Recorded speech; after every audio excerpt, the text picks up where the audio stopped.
meurtres ont été commis dans la région. D'abord, à Trois-Rivières, une femme de 55 ans a été retrouvée sans vie hier dans son logement. Cécile Clément a été poignardée et bâillonnée. La police a déjà dans son collimateur 3 suspects, mais aucun de formellement interpellé. Les pistes suivies par les enquêteurs se trouvent notamment dans l'entourage de la victime.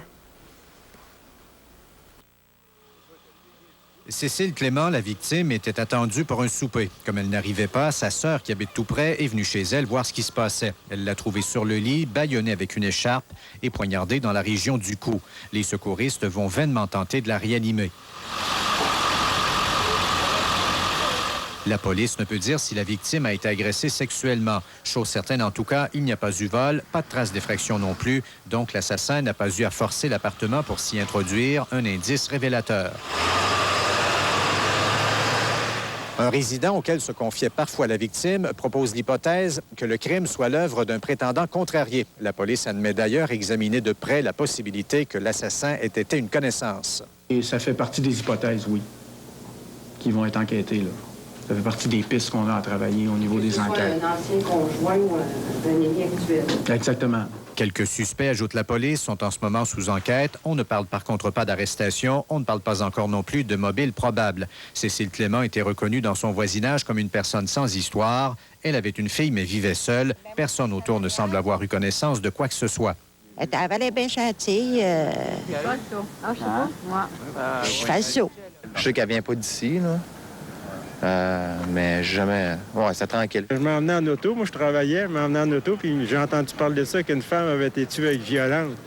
Fait que là, puis quand j'ai vu ça, j'ai pensé tout de suite à ma femme. Mais là, vu qu'elle reste ici, là... La police de Trois-Rivières a mis le paquet pour résoudre ce crime. Une quinzaine d'enquêteurs y sont assignés. L'enquête sera-t-elle longue ou courte? On répond seulement qu'elle progresse bien. Louis Cloutier, TVA Trois-Rivières.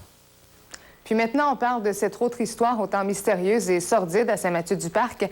L'autopsie pratiquée sur le corps de Roland Tremblay, l'homme de 72 ans retrouvé sur son terrain lundi, confirme qu'il s'agit d'un meurtre. L'enquête risque d'être laborieuse, aucun mobile apparent. La Sûreté du Québec a installé un poste de commandement mobile en plein cœur du village. La blessure à la tête qui a entraîné Roland Tremblay dans la mort lui a donc bel et bien été infligée par son meurtrier avec un objet qu'on n'a pas encore identifié. Selon la nature des blessures relevées par le pathologiste, ce n'est pas compatible avec une chute ou quelque chose du genre. C'est la raison pour laquelle la Sûreté du Québec traite le dossier maintenant comme un homicide. L'homme vivait seul dans sa petite maison située en retrait du village et partiellement camouflée par les arbres. Il était tout le temps seul, ce monsieur-là. Il n'y avait jamais personne ici. Le soir du meurtre, lundi, la victime avait passé la soirée à Trois-Rivières avec une connaissance, a fait un arrêt dans ce dépanneur vers 22 heures pour acheter des billets de loterie, puis est rentrée directement chez elle. Après, c'est le flou total. Bon, il n'y a pas rien qui a été retrouvé non plus sur la scène qui pourrait être compatible avec les blessures. Le frère de la victime qui a retrouvé le corps en rentrant du travail à 23h30 a été interrogé puis relâché aussitôt son emploi du temps confirmé. La Sûreté du Québec a installé un poste de commandement mobile en plein cœur du village pour tenter de recueillir des renseignements. Parce qu'il n'y a pas d'informations anodines. Toutes les informations peuvent être importantes et on invite les gens à venir nous les communiquer directement ici avec les enquêteurs. On tente entre autres d'en savoir davantage sur ses activités de recyclage et de vente de véhicules. Roland Tremblay opérait ce petit commerce par le biais d'annonces dans Auto-Hebdo, Le Nouvelliste et Le Journal de Montréal. Le mobile peut être une récente transaction qui aurait mal tourné, mais la spéculation demeure entière. Nathalie Cloutier, TVA, à Saint-Mathieu-du-Parc. Incendie suspect à Notre-Dame-du-Mont-Carmel hier soir. Les pompiers ont été demandés vers 22h30 au coin de la route 157 et durant Saint-Félix. Après avoir rapidement maîtrisé les flammes, les sapeurs ont découvert des plants de cannabis à l'intérieur de la résidence. La maison est sous surveillance policière en attendant que les enquêteurs obtiennent le mandat qui les autorisera à y pénétrer. La camionnette volée puis poussée dans le fleuve Saint-Laurent vendredi a été repérée par la police. Les plongeurs de la Sûreté du Québec ont pu compter pour ce travail aujourd'hui sur les sonars d'un bateau de la garde côtière. Ils reviendront la semaine prochaine pour le repêchage du véhicule. La camionnette avait été volée pendant que son propriétaire jouait aux quilles. On ignore pourquoi le voleur s'en est débarrassé de cette façon. Le ciel sera nuageux pour ce soir et la nuit prochaine à Mauricie, minimum de 0. Demain, vendredi, de la pluie intermittente. Le mercure oscillera entre 10 et 13 degrés. Tous les détails, suite au sport et André Dupont. La La ville de Shawinigan en a un peu assez d'attendre la décision de Québec au sujet de la desserte policière. La mairesse Lise Landry demande à rencontrer lundi prochain le ministre de la Sécurité publique. C'est lui qui tarde à déterminer si Shawinigan aura la Sûreté du Québec ou encore la police municipale. La mairesse considère que la situation actuelle crée beaucoup d'incertitudes. Le propriétaire de l'auberge Grand-Mère est sous les verrous. Yvon Duhem a été arrêté samedi pour bris de condition. Reconnu coupable de conduite avec facultés affaiblies en février, ses déplacements devaient se limiter entre sa résidence et son travail. Il a été arrêté près des terrains de soccer de l'école Val-Mauricie. Il aurait été aperçu dans ce secteur à quelques reprises au cours des dernières semaines. Yvon Duhem demeura derrière les barreaux jusqu'à la fin de sa peine au début du mois d'août. Après avoir éliminé les Bruins de Boston dans un match enlevant, il faut le dire, les Canadiens de Montréal ont reconquéri le cœur des Québécois. Les fans ont maintenant envie de s'afficher partisans du Canadien, si bien que les boutiques spécialisées de la région ont remarqué une hausse significative des ventes de tout ce qui porte les couleurs du tricolore.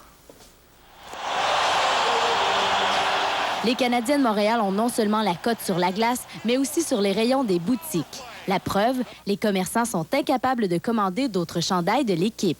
La demande est tellement forte que CCM Sport Masca sont plus capables de fournir. Présentement, ils n'ont plus rien de disponible. Tout ce qui sort de l'usine est vendu d'avance.